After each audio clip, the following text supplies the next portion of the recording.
Biryani is the most popular dish in India. Not just popular, this is the best chicken and rice dish you'll ever have. Apparently, this is also the top most ordered dish in 2019 and in 2020 as well in India. There are many biryanis in India that are named after regions. In this video, we're going to talk about only one biryani, Hyderabadi Dum Biryani, the most popular one. Hyderabad is a region in South India, which is where I'm from, and dum is a technique of cooking under the steam. Marinated chicken or any meat or even vegetables is laid as the bottom layer in a wide and thick bottomed pan, and that is topped with layers of parboiled flavored rice, fresh mint leaves, fresh coriander leaves and fried onions. The topmost layer is then topped with saffron soaked milk and ghee. Saffron is the world's most expensive spice. We're also going to talk about the substitutions for that. And traditionally, this whole thing is closed with a dough seal and cooked on fire at the bottom and coal from the top.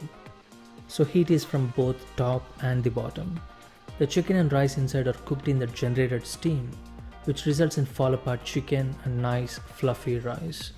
But the same results can be achieved with a piece of aluminum foil and cooking in the oven. Generally for biryanis, dark meat is used. I don't like to use chicken breast for this because they're going to be dry as a dessert once the biryani is done. Whereas dark meat is very forgiving and it tastes much better. And I use skinless meat for this. Otherwise the skin is going to be soggy because it's going to be cooked under the steam. So I'm using skinless chicken thighs, drumsticks and wings. Basically dark meat of a whole chicken. Next up, marinating this chicken. This is the most important step for a biryani. This is where all the flavor and taste for the whole biryani comes from. Add about 3/4 cup of yogurt, 1.5 tablespoon of ginger and garlic paste.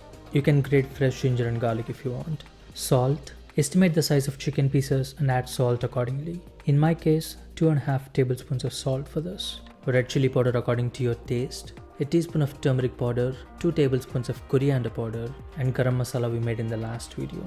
About 1.5 tablespoon of that. Traditionally, lots of whole spices are used in the marination, but I don't like it when inedible whole spices come into your mouth when you're eating a perfect bite of biryani. So I'm using garam masala, which has all the whole spices that generally go into biryani. Nowadays, even restaurants are also using powdered spices for the same reason. 2 tablespoons of oil, few mint leaves, just stir them up roughly, fresh coriander leaves or cilantro, and few green chilies according to your taste. You can exclude them if you want, but I like to add them for the spice and it gives a different flavor. And when you take a bite of that cooked green chilies, it's going to be really good and spicy of course. Mix it up thoroughly and let this marinate for at least 1 hour or overnight. I usually marinate this overnight. I recommend you also to do this the night before you cook biryani. It just takes 5 minutes to do this and you don't have to handle raw meat on the day you are going to cook biryani. You don't have to worry about contamination and all that stuff. And the overnight marination helps in developing all the flavors. Cover this with a plastic wrap and put this in the fridge before you go to sleep. It's the next day. Chicken has been marinating from the past 14 hours. You can marinate the chicken up to 24 to 36 hours. Take it out of the fridge when you start the cooking. The other important component for a biryani is fried onions. Slice about 2 medium-sized onions and separate them so that every slice is individual and none of them are sticking together. Add about 1 cup of oil to your pan and fry the onions until they become brown. 1 cup of oil is a bit much, but this step goes by much faster with more oil. At the end we can strain the oil and reuse it. This is going to take about 10 to 12 minutes. While that's going on, pick out the mint leaves and cilantro and just chop them up roughly. Keep an eye on the onions as well and move them once in a while. Otherwise, onions that are close to the oil will burn. It takes just few seconds to go from brown to black or burnt. So keep a constant eye at the end. Once they are done, strain the oil and spread the onions on a paper towel to remove the excess oil. You can obviously reuse that oil, onion flavored oil. And this is the color you want on these onions. This gives a sweet taste and that onion flavor works really well with biryani. I hate to say this, but you can buy these fried onions from Indian grocery stores. I cannot speak for the quality of those, but you can buy. Now we have all the layering components ready. mint, coriander and fried onions. From now on, it just takes 15 to 20 minutes to cook this whole biryani, and I'm using the same pan to cook this. Also, I've got a pot of water boiling in the background to cook the rice. Wash the rice thoroughly and soak that in water for at least 15 minutes. I will leave all the measurements in the description box if you want to check it out. Heat about 2 tablespoons of oil, add the chicken and cook for 5 to 10 minutes. Don't leave any of that marinade, and add some fried onions as well. We are not cooking the chicken completely here, we're just giving it a head start of 5 to 10 minutes. This is going to be cooked along with the rice in the oven. While that's going on, cook the rice. I'm adding few spices to the water to give some flavor to the rice. First of all, salt, cumin seeds, just a touch of lemon juice, about half a teaspoon, not more than that. Few cardamom seeds, just the seeds, bay leaves and a teaspoon of oil. Now taste the water. This water should be slightly saltier, just like how you would season water to cook pasta. If this water is not salty, your rice is going to be bland. Now add the rice and boil for 8 minutes. At the end of 8 minutes, rice will be almost cooked. But that depends on the intensity of your heat. So take a grain of rice and check, that's the best thing. The texture you're looking for is a bit more than al dente in pasta terms. Now keep an eye on the chicken as well, or manage the heat or turn it off until the rice is cooked. I also soaked few saffron strands in warm milk. Now once the rice is done, strain the rice. This method of cooking is called as draining method. I know Uncle Roger has created a trend about this, but this is a perfectly fine way to cook rice. Maybe not for fried rice, not maybe, definitely not. But this is definitely one way to cook rice. Now just layer the rice on the chicken. Now keep in mind that chicken is spread into just one layer. You don't want multiple layers of the chicken. It's important that all the chicken gets some heat, otherwise it's not going to be cooked. Now spread the rice evenly and add the fried onions, mint and cilantro. I'm adding saffron milk also on every layer. Now continue this layering until you run out of rice or the pan is full. Don't add too many layers of rice. It's important to get that masala to rice ratio right. And by masala I mean marinade. So the ideal pan for this biryani would be wide and a short pan, just like what I'm using. If you're using a narrow and a tall pan, don't add too many layers of that rice. On the top layer, just like before, add the saffron soaked milk, cilantro and fried onions, and top it off with some ghee or butter. I'm adding butter. And like I said before, traditionally this is covered with dough seal. Do that if you want. I'm just going to cover this with an aluminum foil so that no steam escapes from the pan. That's the only goal here. I'm going to cook this in the oven.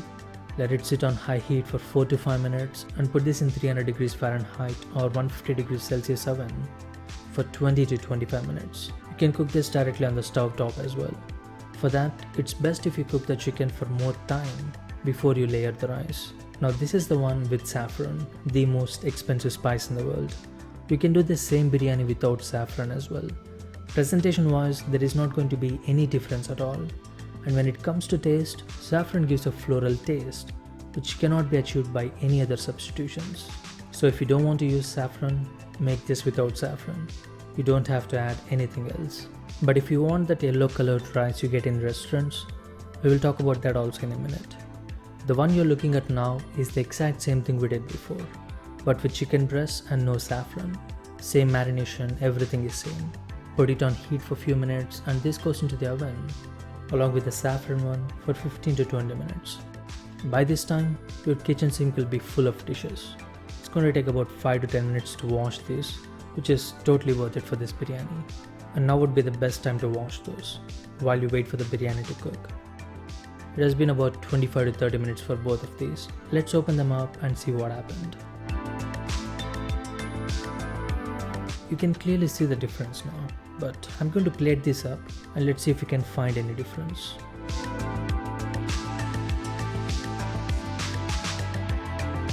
So these are the two plates of biryani, one with saffron and one without saffron. Can you see any difference?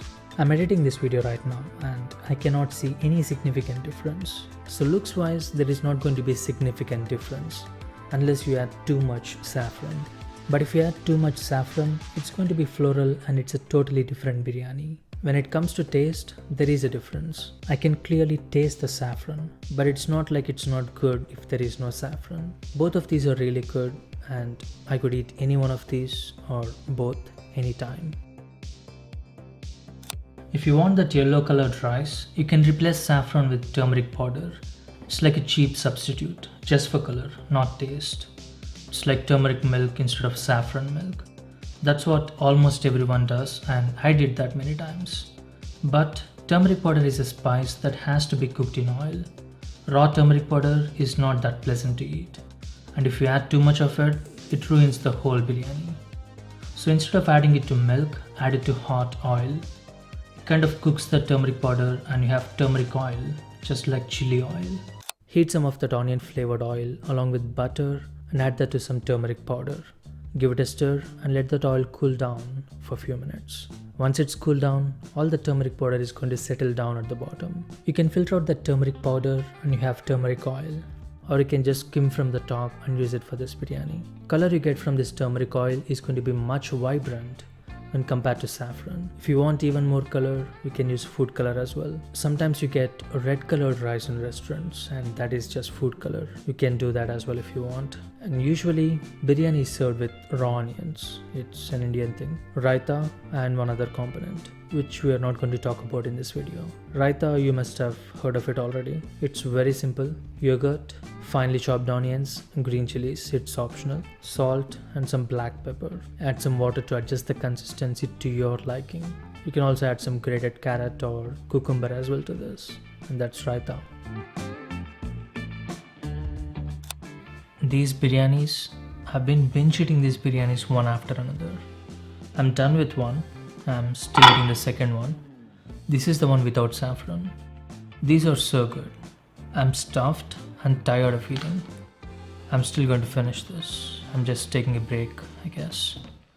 These are so good.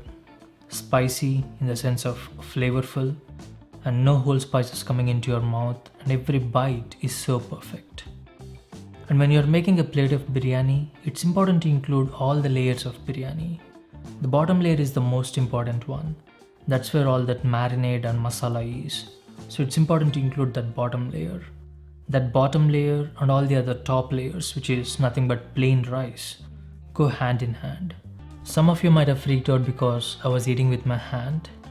I cannot explain the science behind this, but biryani or any Indian food for that matter tastes better when you eat with your hand. Especially it's true with biryani. I know it doesn't make any sense and this might be just psychological, but it's true. And that's it. That's biryani with saffron, without saffron, and with turmeric oil. It's already a lengthy video. I'm not going to talk more. Just cook this biryani. It's going to be really good and it takes less than 1 hour to make this. Thanks for watching. Please subscribe if you're new here. If you're already subscribed, thank you and I'll see you next time. Cook the biryani.